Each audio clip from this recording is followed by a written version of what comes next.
আসলে বসার মতো আর বিছানা নাই না? বিছানা কি আছে?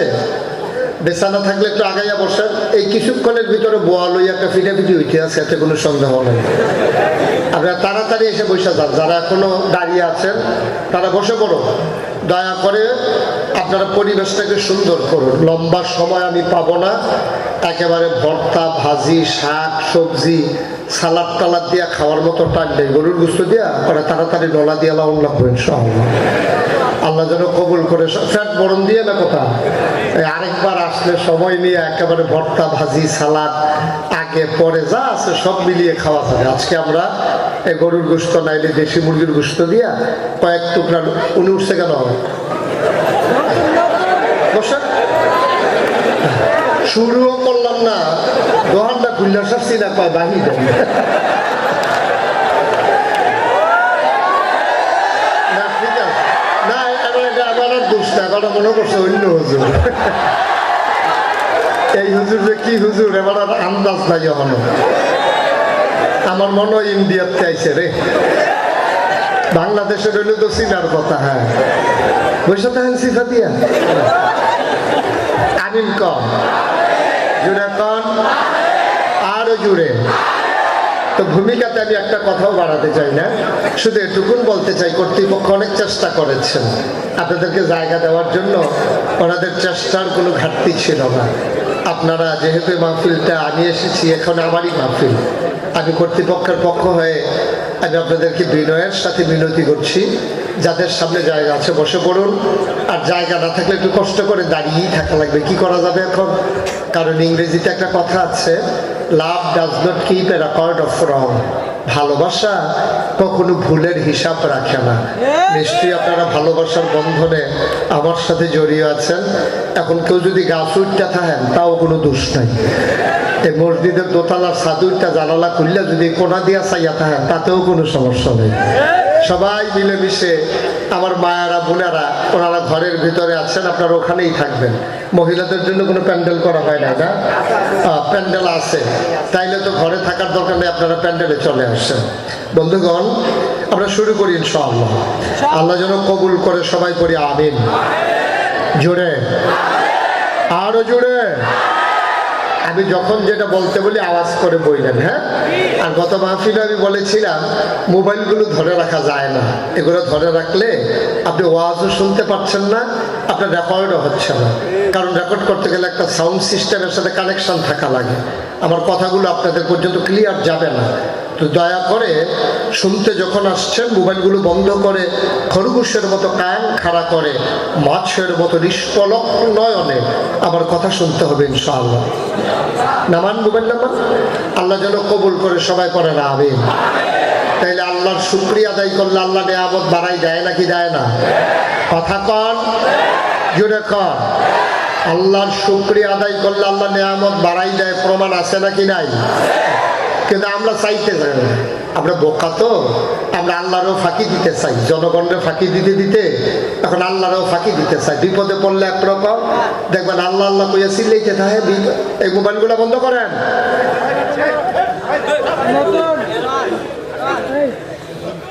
এখন ওই ফিডা খাইতে খাইতে এমন অভ্যাস হয়েছে, ফিডা ছাড়া আপনারে ধরে না। ওই যে বউয়ের যে 3 বেলা ভাত 1 বেলা মাই, এটা রুটিন করে লাইছে। এখন এবারে মাইনা দিলে হল আর ভালো লাগে না। দুপুরের সময় যখন গোসল করতে যাইব, তো গোসলে তার মাইনের নমুনা অন্যরকম, তো হ্যাঁচড়াই দেয় কখন। এই জন্য বেরিয়ে মনে করছে যে মাইন যখন দিবই, এটা তো রুটিন করাই আছে, তো গোসলে রাখি দিয়ে দেখ, তাহলে গোসল করে আবার কাপড় চোপড় বর্তমানে এটাই তো সুবিধা। কারণ হেঁটে বেরিয়ে গিয়ে গোসলে রাখি দিয়ে বেড়ার কাছে দাঁড়াই রয়েছে। বেড়া আলাপ করতে আছে, কি দিয়া কি রাঁধছ, খুব মজার মজার আলাপ করতে আছে। বেরিয়ে আরে এত কত রকম সময় আছে, গোসলের টাইম যেতে আছে, শেষ পর্যন্ত জিগাই এনেছে, দিতে 2টা দিয়ে আলাম, আমি গোসল করে আলাম। এখন যখন এই অভ্যাস হয়ে গেছে, তো খাইতে খাইতে এখন ওই বাইরের লেগে অপেক্ষা করে ধমকের জন্য। এতবার বলতেছি মোবাইলগুলো বন্ধ করে, কথা শুনে ওরা। সবাই কনা আমিন।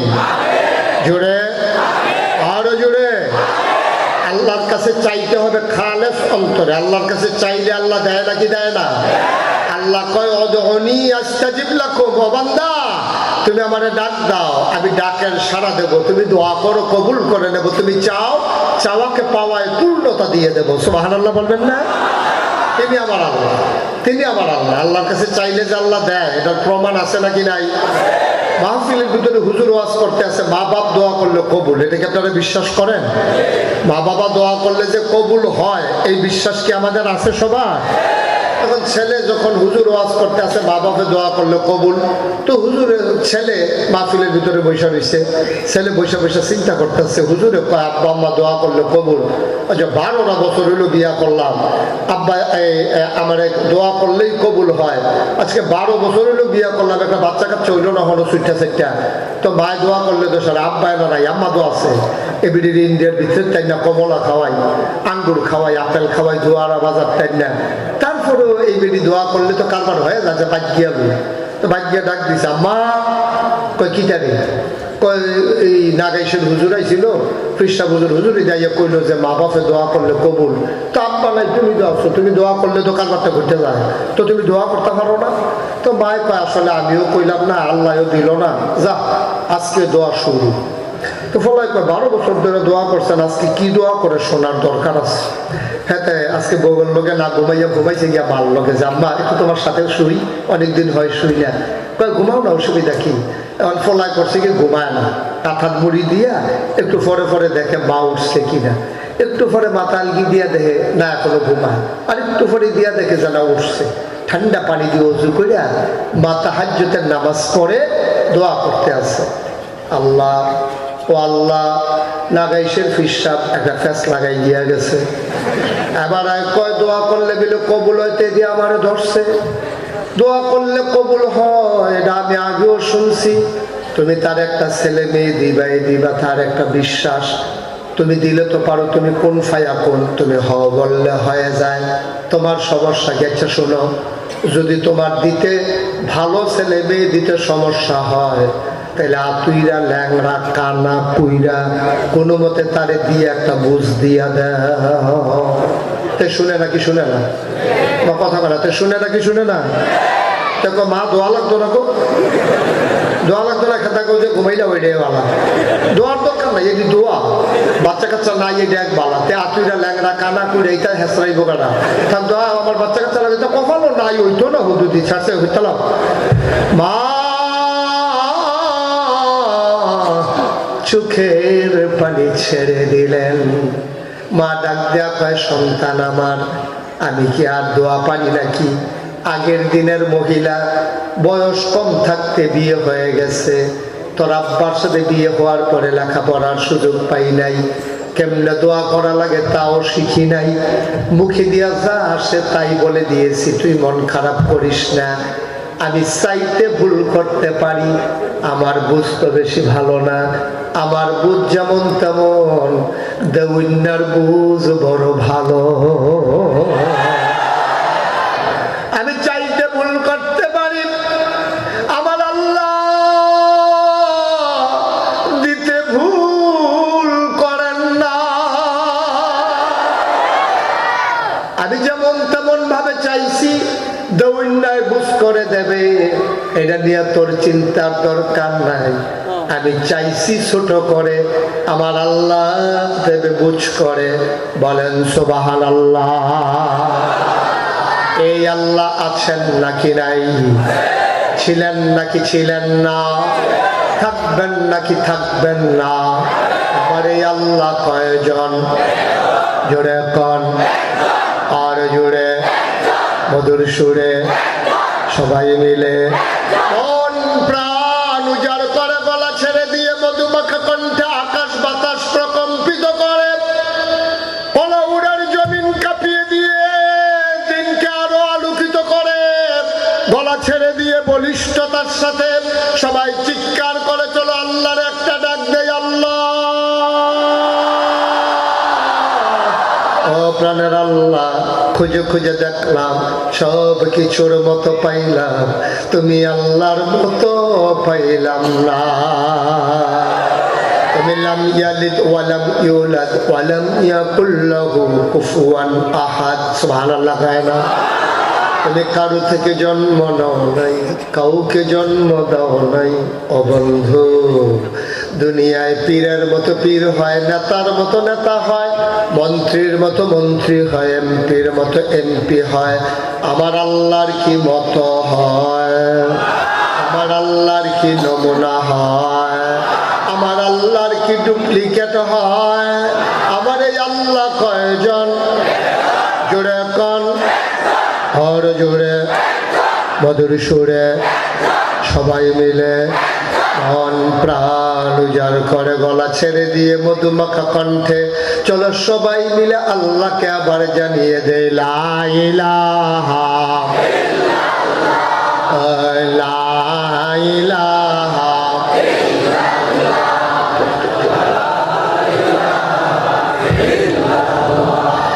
লা ইলাহা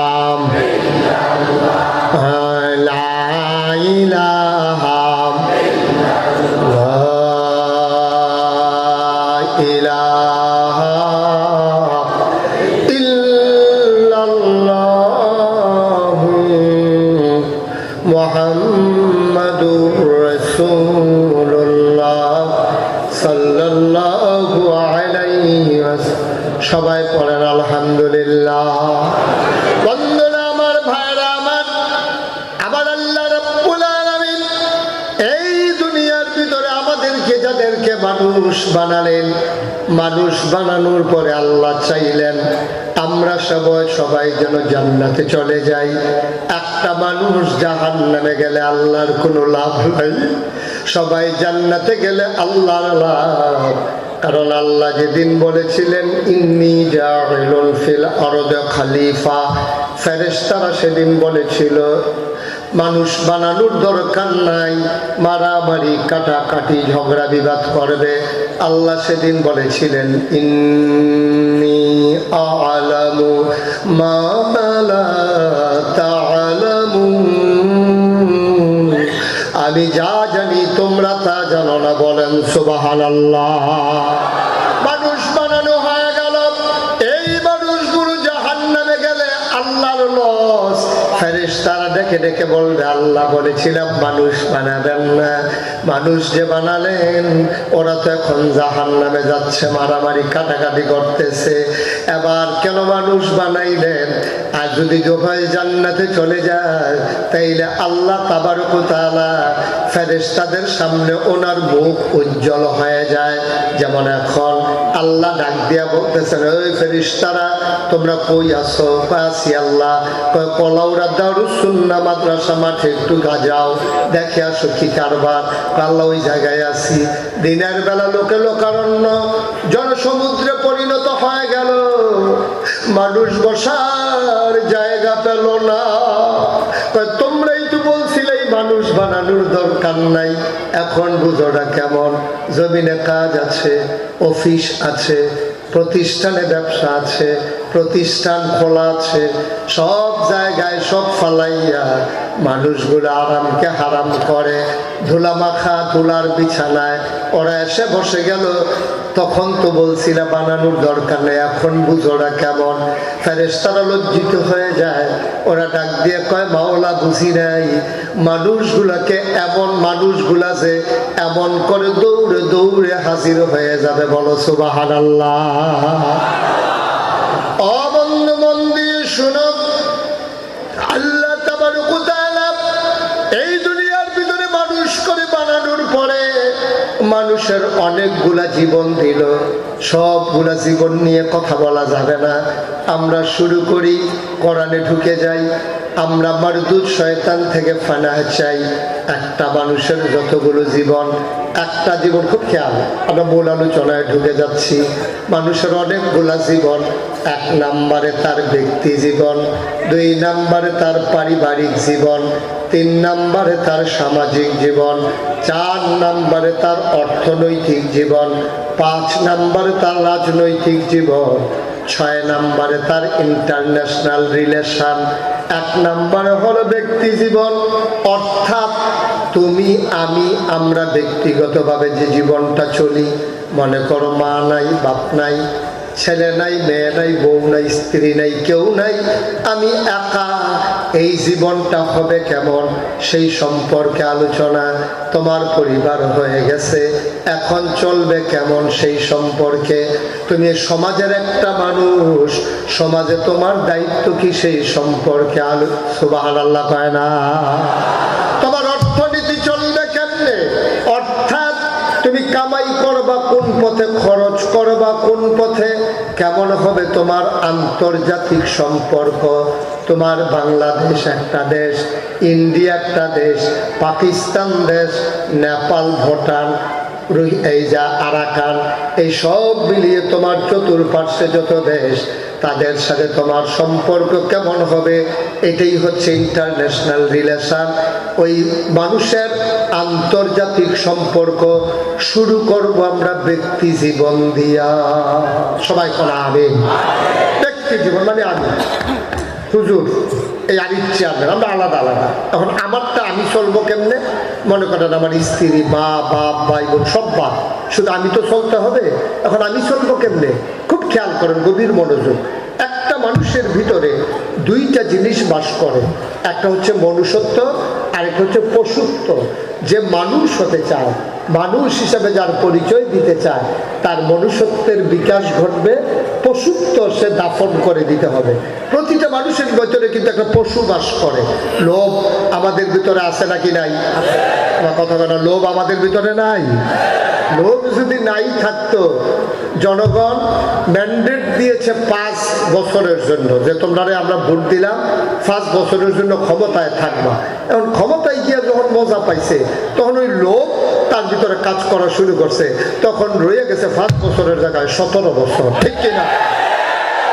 লোভ কাজ করছে। সে যদি তার মনুষ্যত্ব যদি তার কাজ করত, তাইলে কিন্তু সে 100 বছর বিনা ম্যান্ডেটে থাকতে হবে।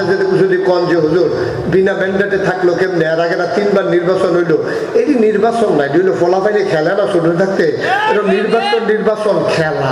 ঠিক কিনা? নির্বাচন, এটা হলো নির্বাচন খেলা। এরকম নির্বাচন করতে হলে পুস্টার করা লাগে।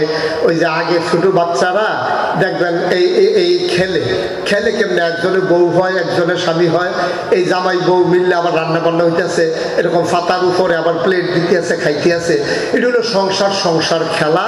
আর আমাদের গত 3 বার যেটা হচ্ছে, এটা হলো নির্বাচন খেলা। ঠিক কিনা কম? নির্বাচন না, এটা নির্বাচনের আওতায় পড়ে না, এটা কেউ নির্বাচনের স্বীকৃতি দেয় না। তাইলে মানুষ কি করলো, সে লোভে পড়ে গেল। 5 বছর ক্ষমতায় থাইকা দেখছে, আরে কি সুন্দর এমপি সাহেব এলাকা, তাইলে সামনে গাড়ি, পিছনে গাড়ি, পেপু কি সুন্দর আগাইতে আছে, বেরিয়েতে দৌড়াইতে আছে, চাইতে আছে। বাচ্চা কাচ্চা স্কুলের সব লাইন ধরে দাঁড় করাই দিছে, ফলাফানে হাত লাগতে আছে, এবার 8টায় গাড়ি দিয়ে যাইতে আছে। আওয়ানের কথা, নেতা 10টায় আইসে, বিকাল 3টায়। এই ফলাফানে লাড়তে এক সময়তে লইরা ফুড়ে গেছে গাতে রইতে,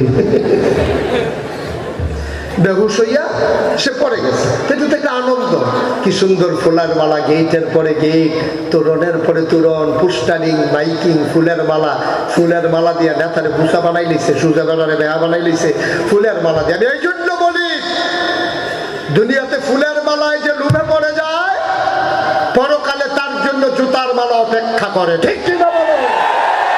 আর দুনিয়ার যে ফুলের মালাকে পরোয়া করে না, আল্লাহ তাবারক ওয়া তাআলার ফেরেশতারা ওই কবরের ভিতরে তার জন্য ফুলের মালা নিয়ে অপেক্ষা করে। ঠিক কিনা বলো?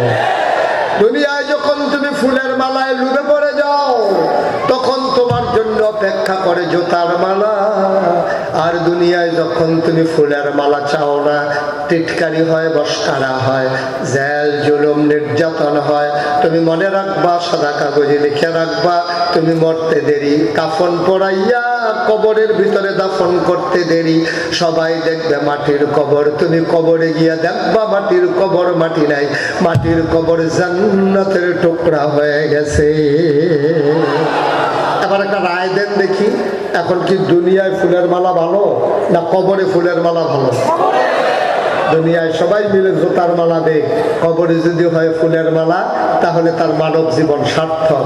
আর সবাই মিলে দুনিয়াতে ফুলের মালা দিল, কবরে গিয়ে যদি হয় জুতার মালা, তাইলে জীবন তার ব্যর্থ। ঠিক কিনা কম? জিন্দগিটাই কয়দিনের জিন্দগি? 70 বছর, 80 বছর, নাইলে 90 বছর, 100 বছরের মানুষ এখন চিড়িয়াখানা তো পাওয়া যায় না, অন্য জায়গায় তো দূরের কথা।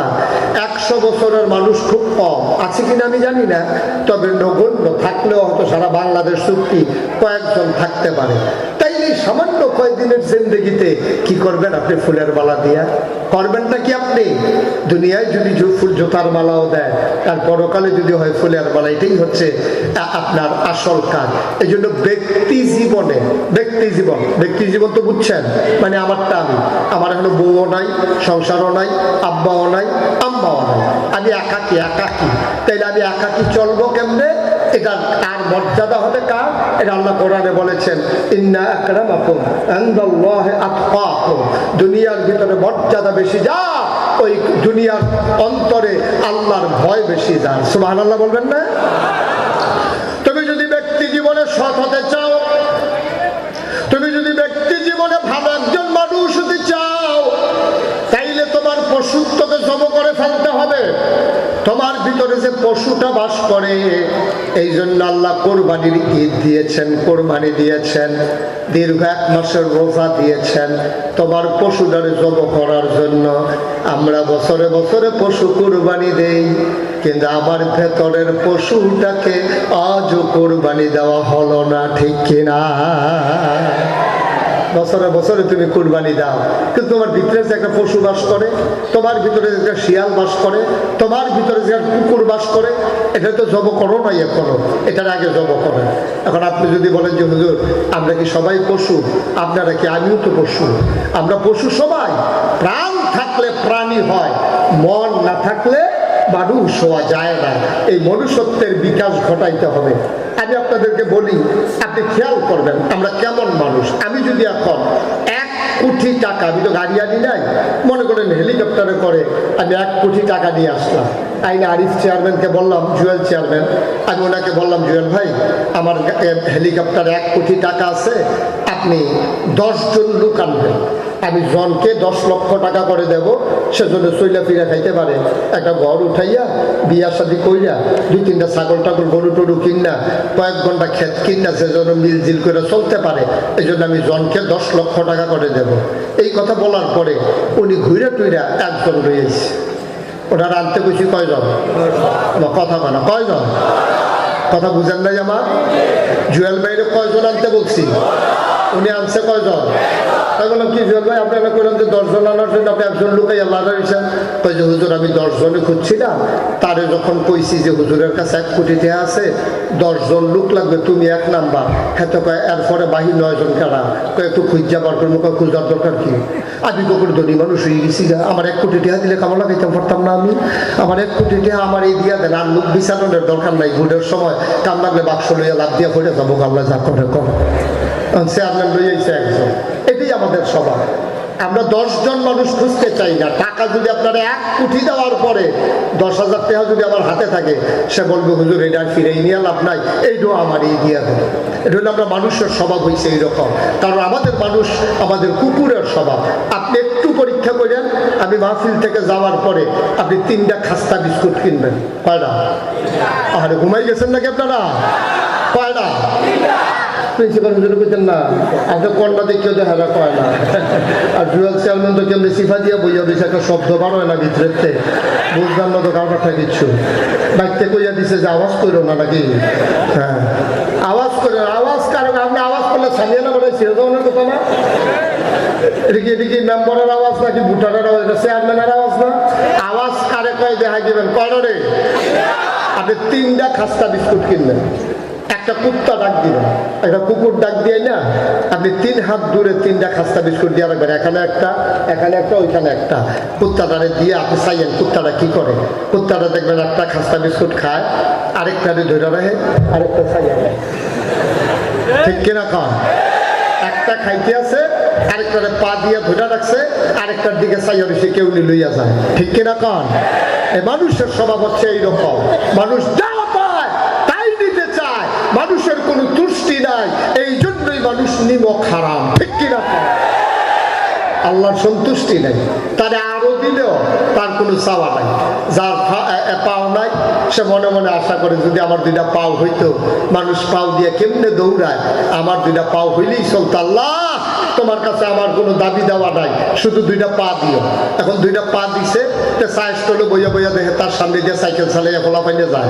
হ্যাঁ কইতাছে আল্লাহ ফাও যে দিলা, একটা সাইকেল হইলে সুবিধা ছিল না। প্রথমে কিন্তু ফাও নাইতে, ফাও পাইয়েই খুশি। এখন পা পাওয়ার পরে সাইকেল বুঝতে আছে। এখন সাইকেল যখন চালাইয়া যায়, কতক্ষণ পরে দেখে যে একবারে হুন্ডা দিয়া যায় মোটর সাইকেল লইয়া। হ্যাঁ কইতাছে সাইকেল সাফল লাগে, আর মোটর সাইকেল শুধু ধৈর্য রাখলে আর কইতে থাকে কি একটা সুবিধা, একটা মোটর সাইকেল হইলে ভালো আছে।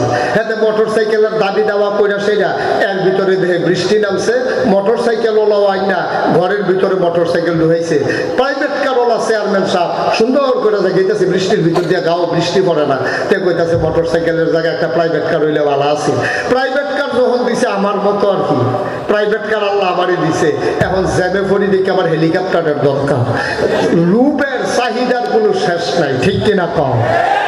পাওয়ালা তার দুইটা পা চায়, পাও যখন পেয়ে গেছে একটা সাইকেল চায়, সাইকেল যখন হয়ে গেল এবার মোটর সাইকেল চায়, মোটর সাইকেল হয়ে গেল তার নাকি ঠান্ডা লাগে, বেগে ভিজা যায়, জন্য প্রাইভেট কারের দরকার। প্রাইভেট কার হয়ে গেল জেমে পড়ে যায়, এই জন্য হেলিকপ্টারের দরকার। মানুষের চাহিদার শেষ নাই, ঠিক কিনা? যদি মানুষ হতে চাও তাইলে অল্পে তুষ্টি লাগবে, বেশি বেশি চাইলে চাওয়ার কোনো শেষ নাই। তুমি উপরের দিকে চাইও না আব্বা, তুমি চাইবা নিচের দিকে। আমার যা আছে এর চাইতে কমওয়ালা মানুষ চলতে আছে, উপরের দিকে চাইলে শেষ নাই। আল্লামা শেখ সাদী রহমাতুল্লাহ আলাই আল্লাহর এক বুজুর্গ ব্যক্তি ছিলেন, বড় আলেম ছিলেন, বড় সাহিত্যিক ছিলেন। শেখ সাদী রহমাতুল্লাহ আলাই মরুভূমির মাঝ দিয়ে হেঁটে যাচ্ছেন। তিনি হেঁটে যখন যাচ্ছেন, যারা হজে গেছেন, বিদেশে গেছেন, তারা জানেন মরুভূমির বালুগুলো দুপুর বেলা যখন গরম হয়ে যায়, মনে হয় ধানটা দিলে খই হয়ে যাবে, চালটা দিলে মুড়ি হয়ে যাবে। এমন রাস্তা দিয়ে উনি হাঁটতেছেন, হাঁটতে হাঁটতে তার পায়ের নিচে ফসকা পড়ে গেল। সে মানুষটা আর হাঁটতে পারতেছেন না, নিরিবিলি এক জায়গা দেখে বসে গেলেন আর কাঁদতেছেন, আল্লাহ ও আল্লাহ, তোমার কাছে কিচ্ছু চাই না, পায়ের দুইটা জুতা দাও, এক জোড়া স্যান্ডেল দাও, যেন মরুভূমির বালুর উপর দিয়ে আমি হাঁটতে পারি। এইভাবে আল্লাহর কাছে চাইতেছেন। এমন সময় উনি তাকায়া দেখলেন একটা মানুষ মরুভূমি দিয়ে আসতেছে, তার একটা পা নাই। তিনি চিৎকার দিয়ে সেজদায় পড়ে গেলেন, ডাক দেখো, আল্লাহ আমার জুতা লাগবে না, আমার যে দুইটা পা আছে আলহামদুলিল্লাহ। জোরে বলবেন না আলহামদুলিল্লাহ? আমার তো পা আছে, ওই লোকটা তো পাই নাই, ওই লোকটার তো পাই নাই, আবার তো তুমি দুইটা পাও দিছ। সে কিয়ামত পর্যন্ত তার যদি হায়াত দাও সে তো পা পাবে না, কিন্তু আমার তো দুইটা পা আছে। এই জন্য চাহিদাটা অফুরন্ত। উপরের দিকে চাইবেন না, চাইবেন নিচের দিকে। আপনার যা আছে এর চাইতে নিচে আরো অনেক মানুষ আছে, ওরাও জিন্দেগি করতেছে। আপনার ঘর আছে, আপনার আরেকজনের ঘরও নাই। আপনার খাট আছে, আরেকজনের খাটও নাই।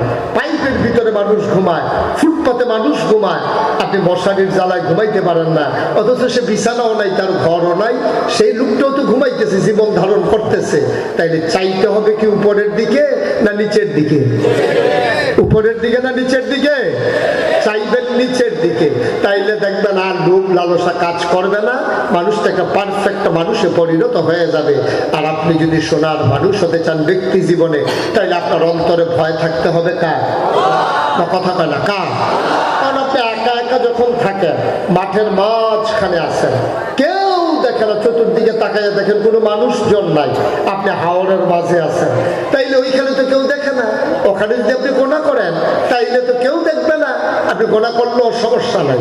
আপনি রাতের আধারে আপনি যখন হাঁটতেছেন, আপনি আরেক বেটার গাছের লোক ঘুমায়, গ্রাম পুলিশ নাই, আর প্রত্যন্ত অঞ্চল পুলিশও নাই, আপনি রাতের আধারে চুরি করলে কেউ দেখবে না। তো আপনি যদি এই রোজা রাখার পরে আপনি কুলি অজু করতে গেছেন, তো ছাত্র টিউবওয়েলে চাপতে আছে, হুজুরে উজু করতে আছে, তো কুলি করা লাগে 3 বার। তো হয়তো চাপতে আছে, আর খবরও নাই, সে চাপতেই আছে, হুজুর উজু করতে আছে। হুজুরে 3 কুলি করার সময় এই 2 সাইডের 2 কুলি ফালাইছে, মাঝেরটা ডুবগিল্লা ফালাইছে। এখন এটা কি ধরার মতো কারো কোনো শব্দ আছে? আপনি যদি পানির নিচে ডুব দিয়া এক ঢুক পানি খেয়ে ফেলেন, দুনিয়ার কেউ জানবে না, কেউ দেখবে না, কিন্তু একজন দেখেন, তিনি কে? জুড়ে জুড়ে আওয়াজ দিয়ে, হ্যাঁ, আওয়াজটা ভালো হইলে ওয়াজটা সুন্দর হবে, খাউনটা ভালো হইলে শাহিদারি করে মজা আসছে। আর না হইলে শাহিদারের সাথে উঠে গেল খাইতে পারে না, হমাই মইয়া বইয়া জোরে দেয়। কিন্তু যখন দেখবেন যে যেটা বিষয় দিয়ে খাইয়া ফেলাইছে, শাহিদার আরো ভাব চাওয়া লাগে যে ভাই আইতে দেরি হয়ে গেছে, আপনি মন খারাপ করেন না। আপনি রইলেন খাউন না, আমি হইলাম শাহিদা। আপনি যদি ভালো খাইতে পারেন, শাহিদারটা খারাপ না। মারহাবা করা দাও, এই মাত্র না কত হইলো শুরু করবে মারহাবা। তাইলে সবাই মিল মতো আমরা ইনশাআল্লাহ প্রাণবন্ত একটা মাহফিল সবাই মিলে উপহার দিতে চাই। আল্লাহ যেন কবুল করে, সবাই কোনা আমিন, জুড়ে কোনা আমিন।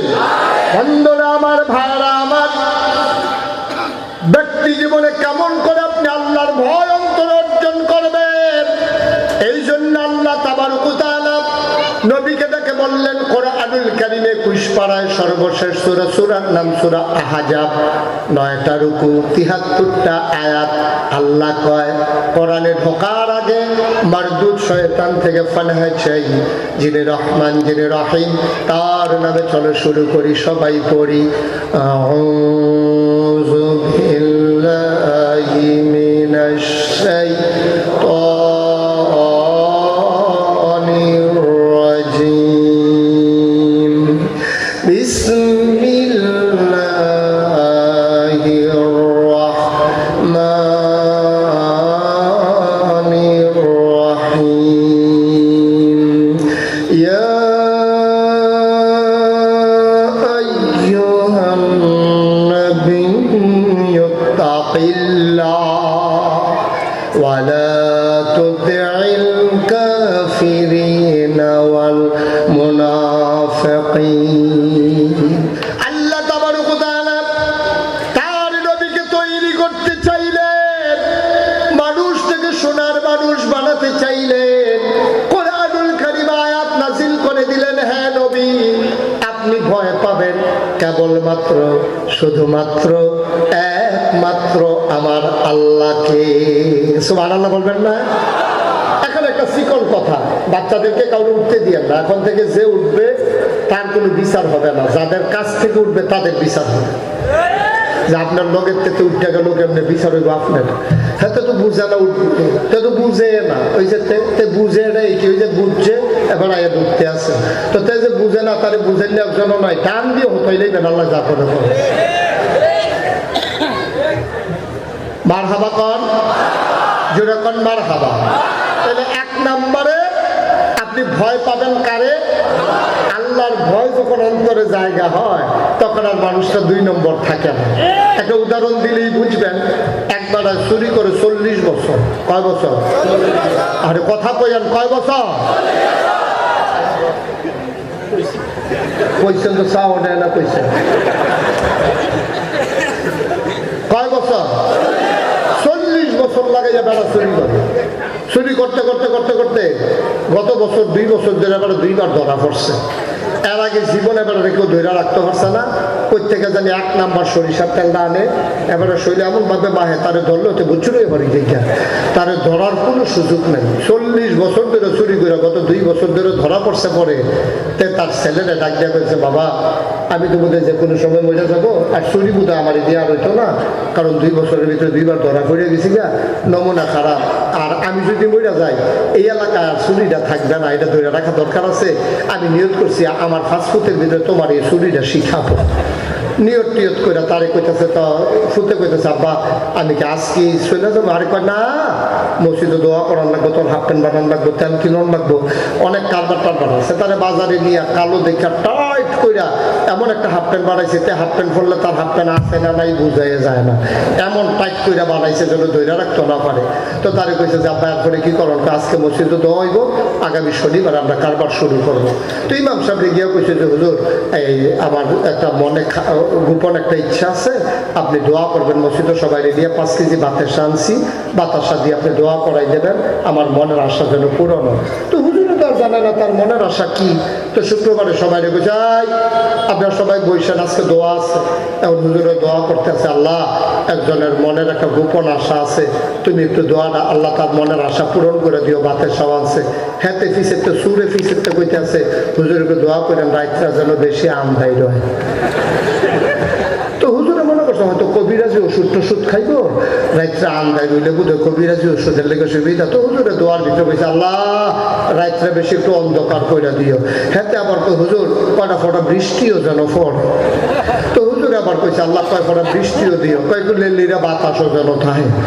তো হুজুরে সব দোয়া টোয়া করছে। শনিবারে সকালবেলা তারে এই সুরে বাইক নিয়ে কোন বাইক চুরি করবো ফুতেরে দেখাই আনছে। রাত্রেবেলা গিয়া বলছে যে তুমি রাস্তার মোড়ে দাঁড়াই থাকবা আর আমি চুরি করব, তুমি সামনের দিকে আগাইও না, তোমার একটাই দায়িত্ব, ডাইনে বামে সামনে পেছনে সবসময় খেয়াল রাখবা যে কেউ আসতেছে কিনা। যদি কেউ আইসা পড়ে তখন তুমি অন্যদিকে ফিরা কইবা আইয়ে রে, আর কোনো কাজ নাই তোমার। তো ফুতে কইছে ঠিক আছে আব্বা, এটা পারবো ইনশাল্লাহ, আপনি টেনশন করলেন না। দাঁড়ায় যখন ঘরের ভিতরে মাত্র ঢুকবো এমন সময় সিল্লান দিছে আইয়ে রে। এই আইয়ে রে সিল্লান দেওয়ার লগে লগে এখন করছে কি, হেতেও দিছে দো, ফুতেও দিছে দো। ছেলে আর বাপ মিল্লা মাঠের মাঝখানে গিয়া ঘাইমা টাইমা জিজ্ঞাসা কে আইয়ে। আব্বা, ও আব্বা, আপনি যখন আমার দাঁড় করাই গেছেন আমি সামনে তাকাইলাম দেখি কেউ নাই, পেছনে তাকাইলাম দেখি কেউ নাই, ডাইনে বামে তাকাইলাম দেখি কেউ নাই। হঠাৎ করে আব্বা আকাশের দিকে আমার নজর চলে গেল, আমি তাকাইয়া দেখলাম ডাইনে বামে সামনে পেছনে কেউ নাই, কিন্তু আকাশ থেকে কে যেন আমাদের দিকে তাকাই রইছে।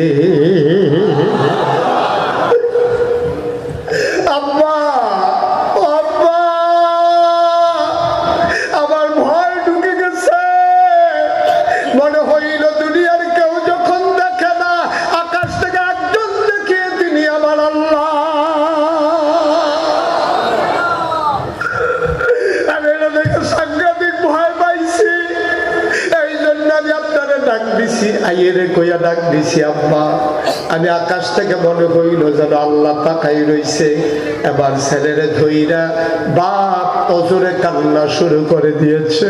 ও সন্তান আমার, 40 বছর ধরে চুরি করি, গ্রাম পুলিশকে পাহারা দিলাম, পুলিশকে পাহারা দিলাম, বাজারের দারোয়ানকে পাহারা দিলাম, যা ওই বাড়িওয়ালাকে পাহারা দিলাম, কোনদিন আল্লাহর কথা মনে আসলো না, কোনদিন আল্লাহর কথা মনে আসলো না, কোনদিন না।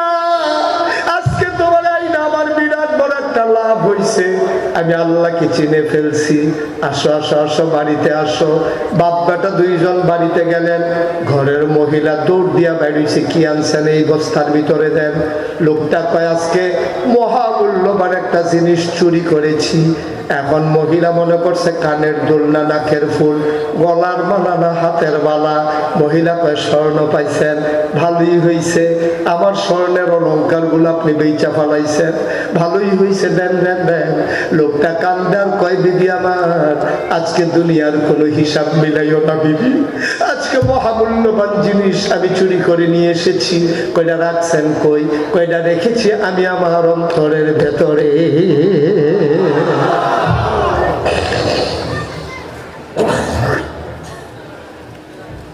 আমি অন্তরে লুকাই রাখছি। বিবি কয় কি রহস্যপূর্ণ আলাপ করতেছেন বুঝলাম না, অন্তরে লুকাইয়া কি আনছেন? এবার লোকটা কান্দে আর কয় মহামূল্যবান যে জিনিসটা এনেছি তার নাম হইল আল্লাহর ভয়। সুবহানাল্লাহ বলবেন না? আজকে এই একবিংশ শতাব্দীর সূচনা লগ্নে গোটা বিশ্বকে যখন বলা হচ্ছে কম্পিউটারাইজড, গোটা বিশ্বকে যখন বলা হচ্ছে গ্লোবাল ভিলেজ, আজকে এই কলাউড়া থেকে ফোনে কথা বললে আমেরিকা শোনা যায়, আমেরিকা থেকে কথা বললে কলাউড়ার মা শুনতে পায়। আমরা যখন অনেক দূর অগ্রসর হয়েছি, আজকে মানব সভ্যতা ধ্বংসের মুখে, আজকে আমরা বিনাশ হয়ে যাচ্ছি, মনুষ্যত্বের আমরা কবর দিয়ে ফেলেছি। আজকে এই বাংলাদেশ না, শুধু ওরা পৃথিবীতে আমরা তাকিয়ে দেখলাম সব জায়গায় মুসলমানরা মার খেতে খেতে তার পিঠ দেয়ালে ঠেকে গেছে। আপনারা দেখবেন কাশ্মীরের ঝিলাম নদীর পানি, স্বচ্ছ স্ফটিকের মতো পানিটা আজকে ওই কাশ্মীরের মুসলমানের রক্তে রঞ্জিত হয়েছে। আরাকানের মুসলমানের রক্ত দিয়া নাফ নদীর পানি রক্তে রঞ্জিত হয়েছে। মুসলমানের রক্ত দিয়া আজকে বাংলার রাজপথ আজকে রক্তে বয়ে গেছে রাজপথ। আজকে ফিলিস্তিনের জমিনে দুদু মরুভূমি রক্তে রঞ্জিত হয়েছে আবার গাজার মুসলমান দিয়া। সুতরাং মনে রাখতে হবে, এই পথে যখন নেমেছ, এই পথে চলতে গেলে রক্তের বন্যা বয়ে যাবে, রক্ত দেওয়া যাবে, জীবন দেওয়া যাবে, ইমান দেওয়া যাবে না। রাজি আছো কিনা হাত তুলে দেখা। নারে তাকবীর, নারে তাকবীর, আল কোরআনের ইসলামের শত্রু শাহজালালের তলোয়ার, শাহপরানের সবাই বলেন আমিন, জোরে বলেন আমিন। আমরা যদি আবার সোনার মানুষ হতে চাই, ১৫০০ বছর আগে যে সোনার মানুষ বানিয়েছিলেন নবীজি, যাদের ব্যাপার কোরআন আয়াত নাযিল হয়ে গেল, রাদিয়াল্লাহু আনহু ওয়া রাদু আনহু, তাদের ব্যাপারে আল্লাহ খুশি, আল্লাহর ব্যাপারে তারা খুশি। সেই সোনার মানুষ যদি হতে চাই, অন্তরে একটা মাত্র জিনিস লাগবে, তার নাম কি? আল্লাহর কথা কয় না। আল্লাহর কার ভয়? পীর সাহেবের ভয়, প্রিন্সিপালের ভয়, নেতার ভয়, মন্ত্রী এমপির ভয়? বাংলাদেশের মানুষ কাউকে ভয় পায় না, একমাত্র ভয় পায় আল্লাহকে। যদি মানুষ বন্দুককে ভয় পাইতো, পুলিশ র্যাব গোয়েন্দাকে যদি ভয় পেত, তাইলে ৫ই আগস্টের আগে আমার আবু সাইদ আমার মুগ্ধ বন্দুকের সামনে সিনা টান টান করে দাঁড়াইতে পারতো না। ঠিক কিনা বলো?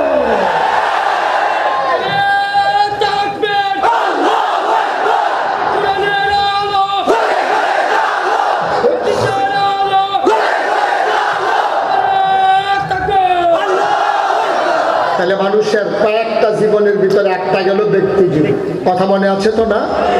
আবার আসো পারিবারিক জীবন। মজার কথা এখানে আছে, মন দিয়ে শুনতে হবে। ওই লোকটা বোধহয় মজা কম বুঝে, একটু বোয়াইয়া বোঝাই দেয়, যাতে দিয়ে হতে না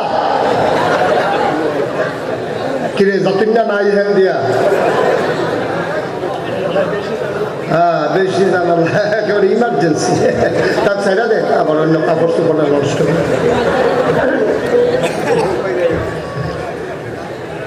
২ নম্বরে পারিবারিক জীবন, কথা মনে আছে তো না? ২ নম্বরে কি? ডাক্তার সাহেব কি সিগন্যাল দিতে আসছে নাকি? না, আমার খেয়াল আছে। আমি আমার বুঝ মতোই আলোচনা শুরু করেছি, কখন শেষ করা লাগবে সেই বুঝ মতোই রেডি করছি। সব কিছু যে খাওয়া লাগবে বুঝছে, বাজি দিয়ে ২ ডলার বেশি খাইছি না আমি। কম জুড়ে আর জুড়ে সবাই পড়েন আমিন, জুড়ে পড়েন আর জুড়ে। কি ব্যাপার এতগুলো লোক আমিন কইলে আরো দিনও কইবেন, সমস্যা কি? এখানে কি কোনো আইন টাইন হচ্ছে নাকি চেয়ারম্যান সাহেব, যে জুড়ে আইন কইলে ৫০০ টাকা জরিমানা, এরকম কোনো আইন আছে? আইন নাই কইতে থাকে, অসুবিধা নাই। আর যদি আইন থেকে এটা বাড়াতে হয়, ২ চেয়ারম্যান ২ গুণ দিয়ে বয় রাখছি, কি আর আইন? সব আইন এখনো গাই নিয়ে যাবো, আইন আইন ফা পর্যন্ত হয়ে যাবো আজকে। মার হাবা পায় না, জোরে পায় না মার হাবা। আবার ব্যক্তি পারিবারিক জীবন, পরিবার কারে কয়? পরিবার কারে কয়? সর্বনিম্ন পরিবার, সবচেয়ে ছোট পরিবারের নাম হইল স্বামী স্ত্রী। এটা একটা পরিবার, স্বামী এবং স্ত্রী। আচ্ছা, আপনি যদি বলেন হুজুর আরেকটু বড় পরিবার বলেন, তাহলে স্বামী স্ত্রী ছেলে মেয়ে, কয়জন হয়েছে? আচ্ছা, আপনি যদি বলেন হুজুর আরেকটু বড়, তাহলে স্বামী স্ত্রী ছেলে মেয়ে আব্বা আম্মা, কয়জন হয়েছে? আরেকটু বড়, স্বামী স্ত্রী ছেলে মেয়ে আব্বা আম্মা ভাই বোন। এর উপরে কোনো পরিবার নাই, এর বাইরে কোনো পরিবার নাই। সবাই করা আমিন। আমরা একবারে ছোট্ট পরিবার দিয়ে শুরু করি, স্বামী স্ত্রী। হ্যাঁ, আচ্ছা, এই ব্যাপারে আল্লাহ কি কয় আগে শুনি, তারপরে আমার কথাগুলো আগে ওই আলুকে বলবো ইনশাআল্লাহ। আল্লাহ কয় হুন্না লিবাসুন লাকুম ওয়া আনতুম লিবাসুন লাহুন্না। তোমরা যারা স্বামী স্ত্রী, তোমাদের কি হবে সম্পর্কে আমি আল্লাহ বলে দিতেছি। তোমরা তো বুঝো না, তোমরা তো কোন জায়গা কি করণ লাগবো বুঝো না, কি কারবার করে বইছো, এটি পরে কইতে আসি। আল্লাহ কয় হুন্না লিবাসুল লাকুম ওয়া আনতুম লিবাসুল লাহুন্না। তোমরা যারা স্বামী স্ত্রী জামাই বউ, তোমাদের সম্পর্ক হইল গায়ের পোশাকের মতো। সুবহানাল্লাহ বলবেন না? হুন্না অর্থাৎ মহিলারা, আমার মায়েরা সবাই শুনেন, তোমরা যারা মহিলারা আছো, হুন্না এই মহিলারা, ওরা লিবাসুল লাকুম, এই বেড়ায় তোমাদের জন্য মহিলারা হইল গায়ের পোশাকের মতো। তা আজকে বাইক দিয়ে বেরিয়ে গাও দিয়ে আটবেন নাকি? তো এই যে কইছে কোরআন শরীফও কইছে গায়ের পোশাকের মতো, তো বেরিয়ে আর আলগানে কেন কি কামদ লইয়া গাও দিয়া খালি আটতে থাকবেন রাস্তায় রাস্তায়, বিষয়টা কি এইরকম? আচ্ছা, হুন্না লিবাসুল লাকুম, এই মহিলারা তারা হলো তোমাদের জন্য, মানে আমাদের জন্য, পুরুষদেরকে বলতে যাক পুরুষেরা, মহিলারা হলো তোমাদের গায়ের পোশাকের মতো। ওয়া আনতুম লিবাসুল লাহুন্না, আর তোমরা যারা পুরুষ, তোমরা হলো মহিলার গায়ের পোশাকের মতো। সুবহানাল্লাহ বলবেন না? কি মজার একটা উদাহরণ দিছে দেখছেন? এত সুন্দর একটা উদাহরণ আমি বিভিন্ন তাফসিরে যখন পড়তেছিলাম, আমি দেখলাম কি মজার কথা বলেছেন মুফাসসিরিনে কেরাম।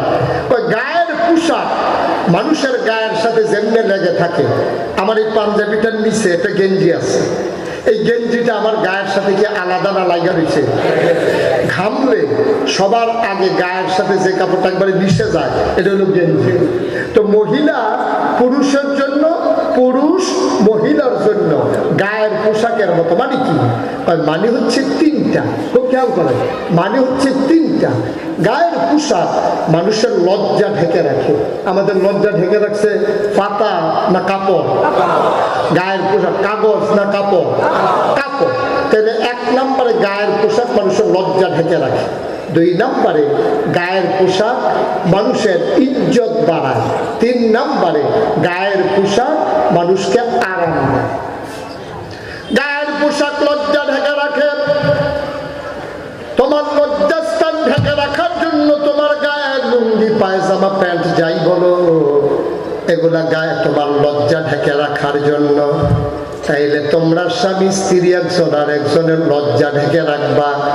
অর্থাৎ প্রাইভেট যে কথাগুলো, পার্সোনাল কথাগুলো, ব্যক্তিগত কথাগুলো যেটা স্বামী আর স্ত্রী জানে, এই কথাগুলা, এই জিনিসগুলা কারো সাথে, যত বুঝম ফ্রেন্ড হোক, যত কাছের বন্ধু হোক, ব্যক্তিগত বিষয় কারোর সাথে শেয়ার করা যাবে না, ঠিক কিনা?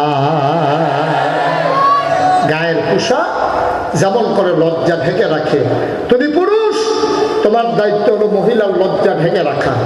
তুমি মহিলা, তোমার দায়িত্ব হলো পুরুষের গোপন কথাগুলো গোপন রাখা। মনে করেন আপনি ঘুমাই গেলে ডাক ডাকেন, এটা আপনার স্ত্রী জানে, রাকেশের সাহেবও জানে না, প্রিন্সিপাল হুজুরও জানে না, চেয়ারম্যান সাহেবও জানে না, আমাদের কোনো চেয়ারম্যানই জানে না, নুরুল ইসলাম ভাইও জানে, হারুনুর রশিদ ভাইও জানে না, জুয়েল চেয়ারম্যানও জানে না। জানে কে? না, স্ত্রী। আপনি ঘুমাই গেলে গায়ে সব আল্লাহর উপরে দিয়া লয়, আল্লাহ দরকার ওই না পারে না, তো সব সাপ আল্লাহর উপরে দিয়া যাইতে আছে। আপনি ঘুমাইলে লুঙ্গি কই উঠে যায়, আপনি ঘুমাইলে যে লুঙ্গি পরনে থাকে না, অনেক মানুষ আছে ঘুমের ভিতরে এমন ঘুমায় তার লুঙ্গি কোন সময় খুলছে টেরও পায় না। এটা তার বউয়ে জানে যে তার পরনের লুঙ্গি যে খাটের তলেতে বার করণ লাগে সহালে। এটা কিন্তু এই রুমের ভিতরে আর কেউ জানে না, বাইরেও কেউ বলে না। তাইলে এই কথাটা আপনি যদি বাবার বাড়িতে গিয়া, মহিলারা যদি বাবার বাড়িতে গিয়া কয় তোর আর দুলা ভাইয়ে যেই কাম করেছে, কয় কি কই লুঙ্গি তো খাটের তলেতে বার করণ লাগে। এখন তো ফলাফাইন মাইয়াফান দেখলে দুলা ভাই কি দুলা ভাই লুঙ্গি লুঙ্গি যে এটা কেমনে টানবে লুকেমনে ওই বউয়ে কইয়া দিছে। তাইলে গোপন কথা গোপন রাখা লাগবে, এটা হলো স্বামী স্ত্রীর সম্পর্ক। সুবহানাল্লাহ বলবেন না? মহিলাদের ওই দোষ আছে, পুরুষের ওই দোষ আছে। আমাদের ছেলেগুলা করে কি বিয়ের পরে ছবি উঠায় বউয়ের ছবি উঠাইয়া ফেসবুকের ভিতরে সেই ছবি পোস্ট করে, তোর আর বা বিয়ে আছে নাকি নাই? কত বড় অসভ্য হইলে এটা সম্ভব? কত বড় অসভ্য হলে সম্ভব? যার পার্সোনালিটি নাই, যার ব্যক্তিত্ব নাই, পুরুষত্ব নাই, এই মানুষটা এই কাজ করতে পারে। কোন স্ত্রীর ছবি কোন ব্যক্তিত্ববান পুরুষ পত্রিকায় দিতে পারে না, ঠিক কিনা? কারণ তুমি যদি ছবিটা ফেসবুকে দাও, এই ফেসবুকের ছবিটা তোমার যে ফ্রেন্ড সে দেখছে, তোমার ফ্রেন্ডের যে ফ্রেন্ড সে দেখছে, তোমার যে ফলোয়ার সে দেখছে, এটা পাবলিক হয়ে গেছে। এখন আমেরিকাতে বইয়া বইয়া তোমার বউয়ের ছবি লইয়া ফলাফাইনে মজা মারতে আছে ভাবিয়ে শক্তি শক্তি। খেয়াল করছো কি শক্তি কত সুন্দর, ঠুট্টি লিপস্টিক ছাড়া এরকম লিপস্টিক দিলে জানি কিরকম। এই যে তোমার ভাইয়ারে তোমার বউয়ের লইয়া ফলাফাইনে মজা মারতে আছে, টিটকারি মারতে আছে, মস্কারা করতে আছে, এই বউটা কি আর তোমার আছে? এই বউটা বাজাইরা বেডি হয়ে গেছে, ঠিক কিনা? কোন মুসলমান এটা করতে পারে না। হযরত আলী রাদিয়াল্লাহু তাআলা আনহু ওনার সাথে একজন সাহাবার দেখা হলো। উনি জিজ্ঞেস করলেন, আলী কেমন আছেন? আলহামদুলিল্লাহ ভালো আছি। আপনার পরিবার কেমন? আলী রাগান্বিত হয়ে গেলেন, গালের চামড়া লাল হয়ে গেল, চোখ বড় বড় হয়ে গেল। আলী কয়, আল্লাহর হুকুম নাই, নাইলে আমি তরবারি দিয়া তোমারে 2 টুকরা করে দিতাম। আমার পরিবার কেমন এটা জানার অধিকার তোমার নাই, ঠিক কিনা? শুধু কেমন আছে জিজ্ঞেস করাতে যদি এত রাগ হয়, আর আপনি ছবি দিয়ে রাখছেন ফেসবুকের ভিতরে, ভাইয়া বউয়ের ছবি, রিক্সা দিয়ে ঘুরতে আছেন, বউয়ের ছবি উঠাই দিচ্ছেন। ভাই আপনি এটা একটা কাজ করলেন? আপনার কি ব্যক্তিত্ব আছে? আপনি কেন বউকে নিয়ে বাজারে উঠাইলেন? কেন পত্রিকায় দিলেন? ফেসবুকে দেওয়া মানে তো পত্রিকায় দেওয়া, পত্রিকার চাইতে এটা আরো জঘন্য। বাংলাদেশের অনেক পত্রিকা আমেরিকাতে যায় না, কিন্তু ফেসবুক নেওয়া লাগে না, এমনি যায়, ঠিক কিনা? কি করল? পোশাক যেমন লজ্জা ঢাকা রাখে, তাহলে আমরা যারা পুরুষ, মহিলার দোষের কথাগুলো আমরা কাউকে বলবো না। আর মহিলাদের দোষের কথাও মহিলারাও আমাদের দোষের কথা বলবে না। আমরা সবাই সবার গোপন কথাগুলো গোপন রেখে দেব। দাউদ কান্দির মাহফিল আমি যখন গিয়া কইছি অনেক অসুখ বেরিয়েছে, একবার আলাপ দিয়া কয় আমরা বড় হয়ে আছি। আপনাদের কি বুঝাইলাম আর আপনি কি করলেন? আপনার ঘরে অসুখ বেরিয়েছে, এটা মানুষের সামনে বলার দরকার আছে? হুজুর আর ভিতরে আরাম কত, আজ 40টা বছর, তাই আমার আংরা বানাই দিয়েছে। তাই অনেক খারাপ মহিলা আছে নাকি? নাই না। নবীজি কি কয়, কোরআন কি কয় দেখেন, হুন্না লাবাসুল লাকুম ওয়া আনতুম লাবাসুল লাহুন্না। এই মহিলারা তোমার গায়ের পোশাকের মতো। পোশাক যেমন লজ্জা ঢাকা রাখে, পোশাক যেমন ইজ্জত দেয়, পোশাক যেমন আরাম দেয়, স্বামী স্ত্রী একজন আরেকজনকে আরাম দেবে। স্ত্রীর স্বামীর জ্বর হয়ে গেছে, স্ত্রী মাথায় পানি ঢেলে দেবে। এখন স্ত্রীর জ্বর, মাথায় পানি ঢালবে কে? ও আব্বা, আপনার ক্ষতি হয়ে যাবে না, ইজ্জত নষ্ট হবে না, সম্পর্ক আরো গাঢ় হবে। যদি স্ত্রী আপনার মাথায় পানি ঢেলে দেয়, বিপদের দিনে আপনিও আপনার স্ত্রীর মাথায় পানি ঢেলে দেবেন, ঠিক কিনা? আমাদের দেশে মহিলাদেরকে কাজের মহিলা মনে করে, বিয়ে করার পরে মনে করে সব কাজ করবে মহিলারা, উনি শুধু বৈশা বৈশা খাবে, ওনার আর কোনো কাজ নাই। না, উনি রান্না করতেছে, আপনি বাচ্চাগুলোর একটু তুলে নেবেন। উনি তরকারি রান্না বসাইছে, আপনি একটু পেঁয়াজ কেটে দেবেন, মরিচ কেটে দেবেন। নবীজিতে করছেন তো, তা আপনি এটা করলে সমস্যা কি? আপনি কি মরে যাবেন নাকি? আপনি পিসা, আপনি এমপি, আপনি মন্ত্রী, সমস্যা কি? আপনি তো ঘরের ভিতরে যাওয়াই বলুন। আপনি বাইরে না এমপি, আপনি বাইরে না পিসা। বউয়ের কাছে কি এর পিসা? বউয়ের কাছে কিসের চেয়ারম্যান? বউয়ের কাছে কিসের এমপি? বউয়ের কাছে আপনি স্বামী। সুতরাং আপনার দায়িত্ব হচ্ছে সংসারের কাজগুলোকে ভাগ করে দেওয়া। বাচ্চা আপনি কুলে নেবেন, মহিলা রান্না বান্না করবে, মহিলা রান্না বান্না করবে, আপনি পেঁয়াজ কাঁচামরিচ কেটে দেবেন। এইভাবে সংসারটা হবে সুখময়। কবি নজরুল যেমন করে বলেছিলেন, এ বিশ্ব চরাচরে যা কিছু চিরকল্যাণকর, অর্ধেক তার করিয়াছে নারী, অর্ধেক তার নর। পৃথিবী এমনি এমনি তৈরি হয় নাই, নাগাইশের বিশ্বাস এমনি হয় নাই। আমার স্ত্রী যদি আমার কাপড়গুলো সুন্দর করে ধুয়ে না দেয়, কোনটার সাথে কোনটা ম্যাচ করে পরা লাগবে উনি যদি বলে না দেয়, আরিফ চেয়ারম্যান যদি ঘরের থেকে বের হওয়ার সময় বলে যে তুমি মাহফিলে যাইতেছো, টুপি নিছো কিনা, মনে করে টুপিটা নিয়ে যাইও, তোমার স্যান্ডেলগুলো ময়লা, পায়জামাটা বদলাই দাও। এটাই হচ্ছে দাম্পত্য জীবন। আর এইভাবেই সুন্দর করে নবীজি আগাই গেছে। সুবহানাল্লাহ বলবেন না? কত যে মজার কথা, এখন শুনলেই বুঝবেন। বলবো নাকি? কথা যে একটা মনে পড়ছে, দেখি কইলে তা ওই আর আইনা নাই আওয়ানোর সম্ভাবনা খুব বেশি কম। আমার ইচ্ছা আছে কিন্তু অনেক দূরে তো আসা আমার জন্য কষ্টকর। আমি আমিন কন, জুড়ে কন। দেখেন নবীজি কি করছে, দেখেন খুব মজার কথা। নবীজির সাথে স্ত্রীদের সম্পর্কগুলো ছিল কেমন। আমার নবীর সবচেয়ে ছোট যে স্ত্রী, ওনার নাম হলো আয়েশা, আমাদের ছোট আম্মা আয়েশা রাদিয়াল্লাহু তাআলা আনহা। একদিন ঘরের ভিতরে ওনারে সামান্য একটু 3 দিন ধরে চুলায় আগুন জ্বলে না, ওনারা আইনে একটু আটা দিছে নবীজি, বলছে তুমি আটাগুলো গুইলা কটা রুটি বানাও, আমি আসতেছি। আয়েশা দেখে যে আম্মা জান আয়েশা আটা গুলতে গুলতে ঘুমাই গেছে, ছাগলে আটা খেয়ে ফেলছে।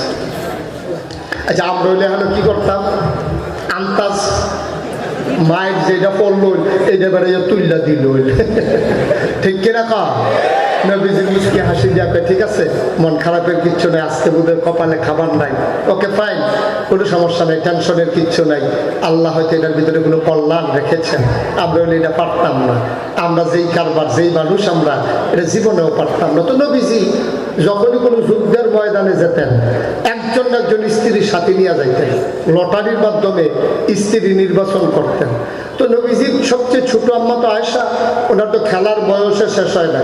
উনি যখন বাবার বাড়ি থেকে স্বামীর বাড়িতে আসছে, বাবা আবু বকর সিদ্দিক যখন নিয়ে আসছে নবীজির বাড়িতে, আনার পরে নবীজি কয় দেহি ফটলার ভিতরে কি আনছো, বাপের বাড়ি খুললা সেটা দেহে ঠোলা মালা শুধু ফুতুল টুতুল। নবীজি কি কয় আমার তো এই যে খেলাধুলা করা লাগবে, তো এখানে আইয়া পাই না পাই, এই জন্য বুঝ করে বাপের বাড়িতে লইছি। নবীজি সংসার করতে আইসো ঠোলা মালা ফুতুল টুতুল লইয়া, ওকে ফাইন। এখন নবীজি লটারি দেয়, দিয়া সেটা একজন স্ত্রীকে নির্বাচন করে ওই যুদ্ধের ময়দানে তারে নিয়ে যায়। বেশিরভাগ সময় আম্মাজান আয়েশাকে নিতেন, অন্য কোনো মহিলা ভাগে পড়লেও স্ত্রী আমাদের আম্মা ভাগে পড়লে ওনারা বলতেন যে আপনি আয়েশাকে নিয়ে যান, আয়েশার বয়স কম, ও দৌড়াদৌড়ি ছুটাছুটি করতে পারবে, হাঁটতে পারবে, আমাদের জন্য কষ্ট কম। একদিন নবীজি আম্মাজান আয়েশাকে নিয়ে গেছে, রাত হয়ে গেল, তাবু ফেলে দেওয়া হলো, সবাই মিলে ঘুমোচ্ছেন, সবাই ঘুম পাড়াইয়া নবীজি আসছে আম্মাজান আয়েশার তাবুতে। আয়েশা কয় আয়েশা এই একটা কাজ করি, সবাই ঘুমাই গেছে, কেউ সজাগ নাই, চলো আমরা দুইজন একটা দৌড় দিই, দেখি কে ফার্স্ট হয়, তুমি না আমি, দুইজন মিলে দৌড় দিয়ে দেখি কে ফার্স্ট হয়। সুবহানাল্লাহ বলবেন না? আম্মাজান আয়েশা তো খেলাধুলা পাইলে আরো খুশি, কম বয়সের মেয়ে। এখন নবীজি যখন বলছে দৌড় দেই, আম্মাজান আয়েশা খুশি মনে এসে মাঠে নামছে। কই যদি ওরা দেখে ফেলে, কই দেখবে না, সবাই ঘুম পাড়াই দিছি। এখন করছে কি আয়েশা, মনে করেন এই বাসটার কাছে থেকে দৌড় দেবে, ওই বাসার কাছে যাবে, দুজন লাইন ধরে দাঁড়াইছে, এরা বলছে যে রেডি 1 2 3 বিসমিল্লাহ।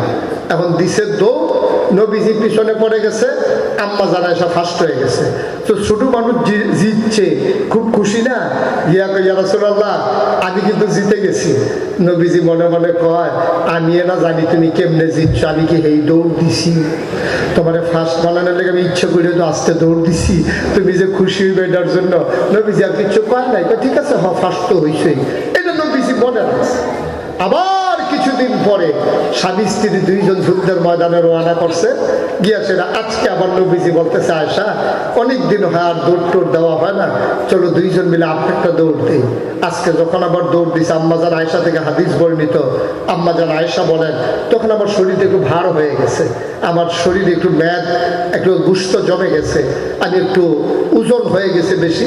এখন যখন দৌড় দিছে নবীজি দৌড় দিয়ে ফার্স্ট হয়ে গেছে, আর আমি পিছনে পড়ে গেছি, আমার মনটা খারাপ হয়ে গেছে। নবীজি কাছে ডেকে বললেন, আমাকে জড়িয়ে ধরলেন, কানে কানে বললেন আয়েশা আজকে কিন্তু আমি ফার্স্ট, ওই দিন যে তুমি আমার হারাই দিছিলা, আজকে ওটার মধুর প্রতিশোধ নিলাম। সুবহানাল্লাহ বলবেন না? কারে কয় স্বামী স্ত্রী?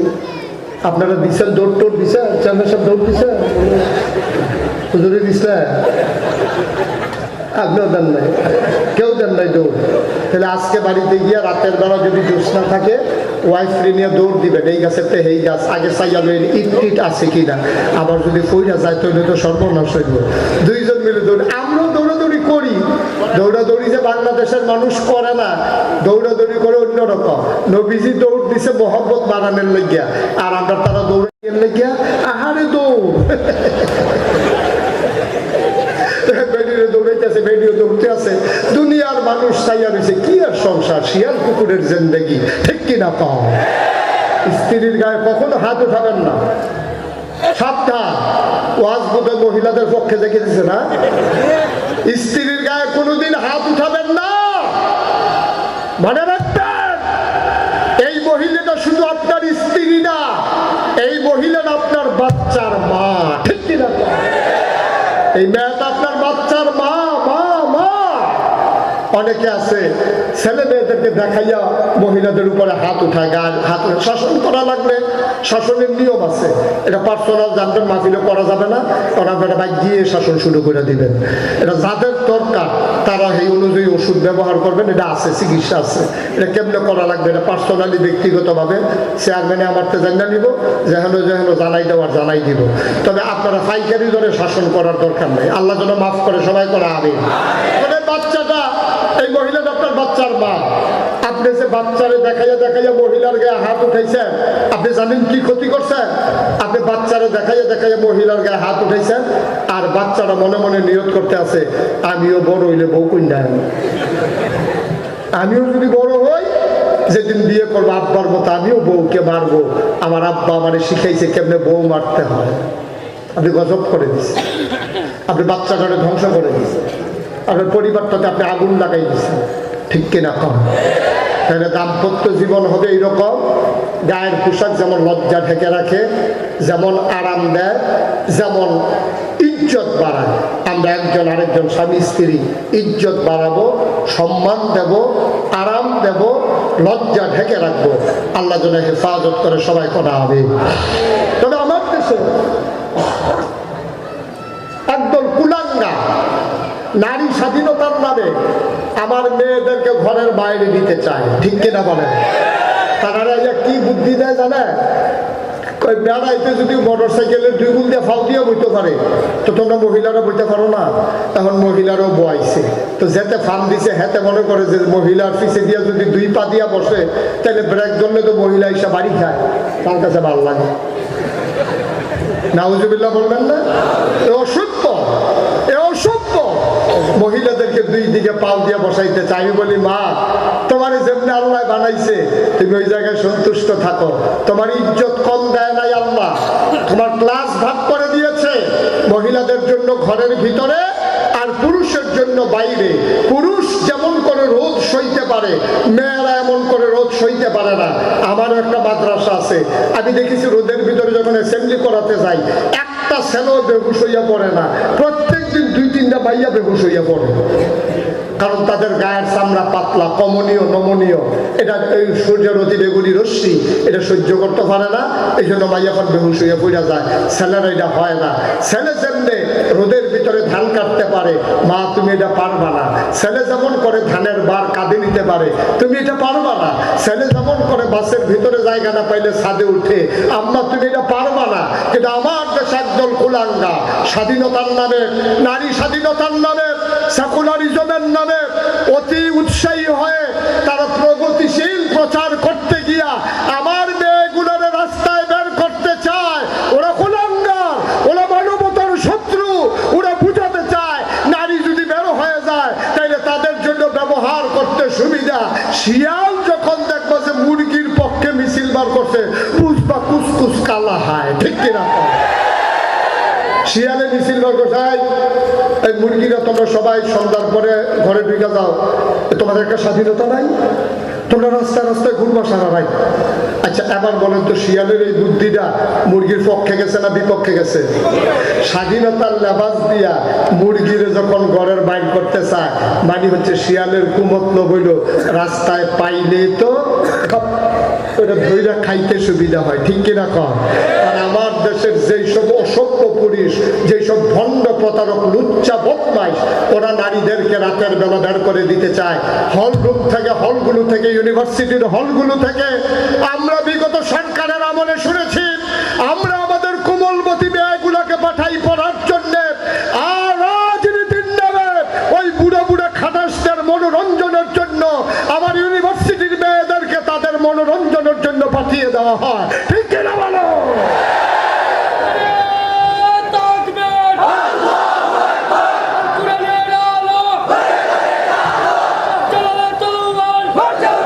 সবাই পড়ে না আমিন।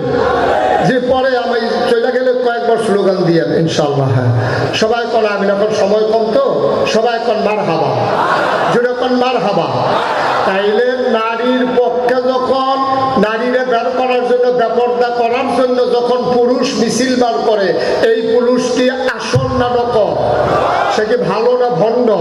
সে আমার মায়ের ইজ্জত আব্রু হরণ করতে চায়, আমার মায়ের পর্দা থেকে বের করে সে অসুত উপায়ে আমার মাকে সে ভোগের সামগ্রী বানাতে চায়। ঠিক কিনা বলো? এটা করা যাবে না, কারণ আল্লাহ তাবারক ওয়া তাআলা এই সভ্যতার চাকা ঘুরাইছে বলেই পৃথিবী এত দূর আগাইছে। এই পৃথিবীর সভ্যতার চাকা, আচ্ছা সাইকেলের চাকা, হ্যাঁ খেয়াল করেন, সাইকেলের চাকা এটা থাইমা থাকলে আগায় না ঘুরলে আগায়? বা কথা করে, থাইমা থাকলে আগায় না ঘুরলে আগায়? তাইলে সাইকেলের চাকা ঘুরলে যেমন রাস্তা আগায়, মানব সভ্যতাকে আগাই নিতে গেলে স্বামী স্ত্রী মিলেমিশেই ঘুরে ঘুরে আগাই নিতে হবে। এই জন্য সাইকেলের যেমন চাক্কা লাগে, মানব সভ্যতারও চাক্কা লাগে। চাক্কার ভিতরে অংশ আছে দুইটা, একটা হলো টায়ার আর একটা হলো টিউব। টিউব কি বাইরে না ভিতরে? কথা পায় না, টিউব কি বাইরে না ভিতরে? আর টায়ার দেখা যায় কি টিউব না টায়ার? এখন টিউবে যদি কয় যে আমারে দেখা যায় না, এখন থেকে আমি থাকবো বাইরে আর টায়ার থাকবে ভিতরে। এখন আপনি সাইকেলের ভিতরে, মোটর সাইকেলের ভিতরে, গাড়ির ভিতরে টায়ার লাগাইছেন বাইরে ভিতর দিয়া আর টিউব লাগাইছেন বাইরে দিয়া, এই গাড়ি কি চলবে? কথা এই গাড়ি চলবে? টায়ার বাইরে দিয়া যদি টিউব লাগা, তো টিউব তো নরম জিনিস, এটা গুতা সহ্য করতে পারে না, পাথর সহ্য করতে পারে না, পিচ করা রাস্তার ঘষা লইতে পারে না। তাইলে কি করছে? এই জন্য আল্লাহ তাবারক ওয়া তাআলা টিউব দিছে ভিতরে, টায়ার দিছে বাইরে। পুরুষ হইল টায়ার, মহিলা হইল টিউব, দুইজনেরই অবদান আছে। সুতরাং আমরা যারা মহিলা যারা আছে তারা হইল টিউব, আমরা পুরুষেরা হইল টায়ার। আমরা থাকবো বাইরে দিয়া, ঝড় ঝাঁঝা রোদ বৃষ্টি সব আমরা সহ্য করব, আর আমার মায়েরা ঘর সামলাবে টিউবের মতো, ভিতরটা সামলাবে। যদি কেউ ইচ্ছা করে টিউব বাইরে লাগায়, তাইলে যেমন ঠুস আওয়াজ হইলে যেমন টিউব নাই, মহিলা যেদিন বাইর হয়ে যাবে ঠুস, মানব সভ্যতা নাই। ঠিক কিনা? মানব সভ্যতা ধ্বংস হয়ে যাবে। ও মুসলমান, ছেলেটারে বসাই যান তো, ধরে বসান। আর একটা উপরটা যাবে না, শেষের দিকে আমি চলে যাচ্ছি। কে? ও ঠিক আছে। ও মুসলমান, মন দিয়ে শুনো, আল্লাহ তাবারক ওয়া তাআলা এই যে মানুষ বানালেন, নবী যে দিনের দাওয়াত দিলেন, নবী যে এত সোনার মানুষ, তিনি থাকতে পারলেন না মক্কায়, চলে যাওয়া লাগলো তিনি মদিনায়। সিদ্ধান্ত নিয়েছেন নবীকে মেরে ফেলা হবে। আল্লাহর নবী রাতের আঁধারে তিনি চলে গেলেন মদিনায়। মক্কার ভিতরে কিছু পাগল সাহাবা ছিল, এক নজর নবীরে না দেখলে খাইতে পারতো না, ঘুমাইতে পারতো না। এমন একজন পাগল সাহাবা, নাম হইল আব্দুর রহমান ইবনে আউফ। বলেন সুবহানাল্লাহ। নবী যেই রাতে চলে গেলেন, সকালবেলা আব্দুর রহমান নবীর বাড়িতে গেছে, ডাক দিলেন আসসালাতু ওয়াসসালামু আলাইকা ইয়া রাসূলুল্লাহ। ডাক দেওয়ার সাথে সাথে ভেতর থেকে একজন লোক বের হয়ে আসলো, আইসা কয়, ভাই তুমি নবীরে ডাকো, নবী তো মক্কায় নাই। কয় গেছে কই?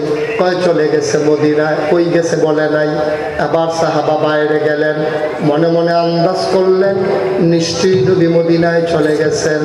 এবার পোটলার ভিতরে কাপড় নিয়া, খুঁটের ভিতরে টাকা নিয়া আব্দুর রহমান রওনা দিলেন মদিনার দিকে।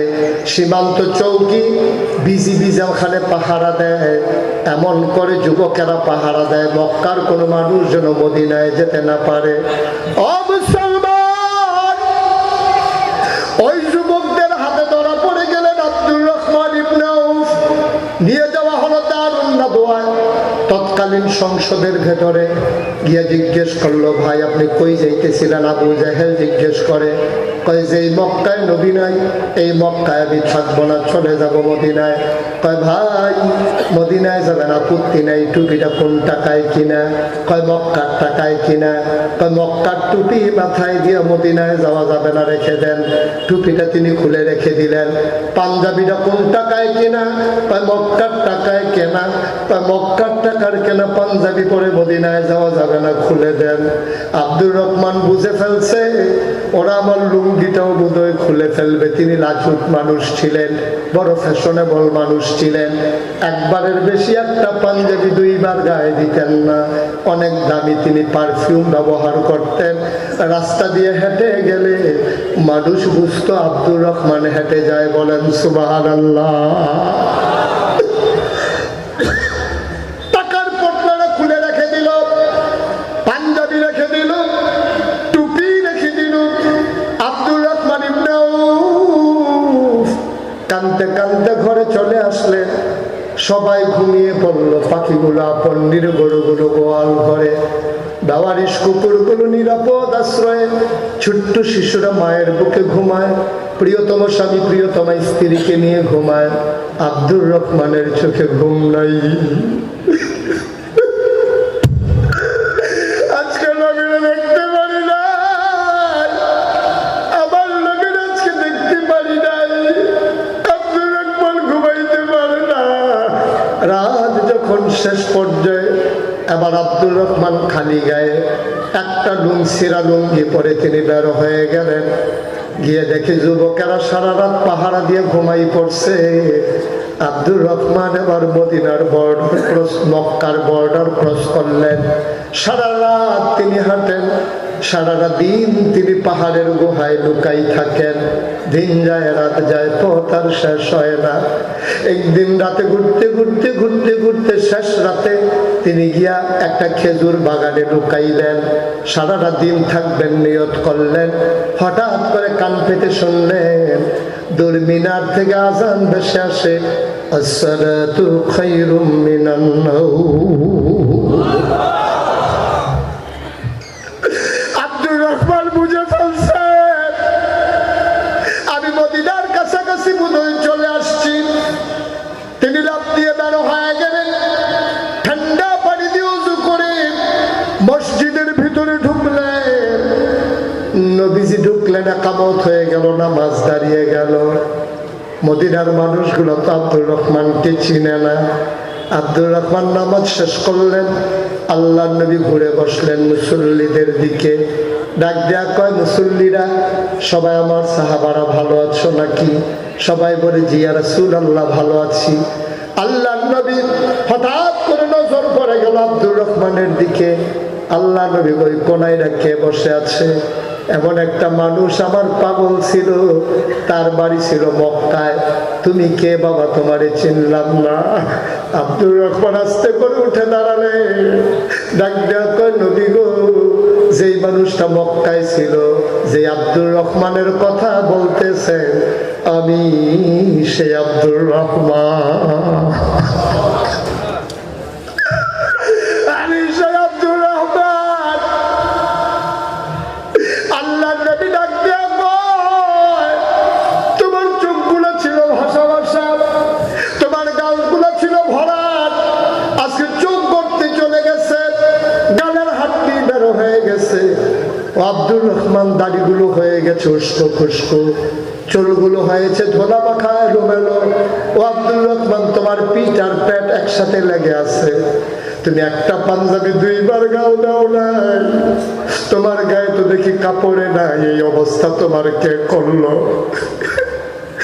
আব্দুর রহমান ডাকতে করলো,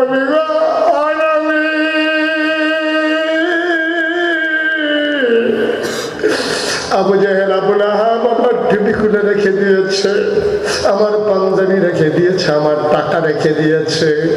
আল্লাহ নবী কান্দিস নাই, আমার কাছে আয়। আল্লাহ নবী হাত বাড়িয়ে দিলেন। আব্দুর রহমান লাফ দিয়া গিয়া নবীর বুকের ভিতরে পড়ে গেলেন।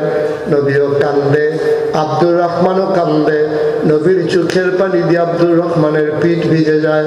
আব্দুর রহমানের চোখের পানি দিয়া নবীজির বুক ভিজে যায়। আব্দুর রহমান ছাড়তে চায় না। কতদিন নবীরে দেখি না, কতদিন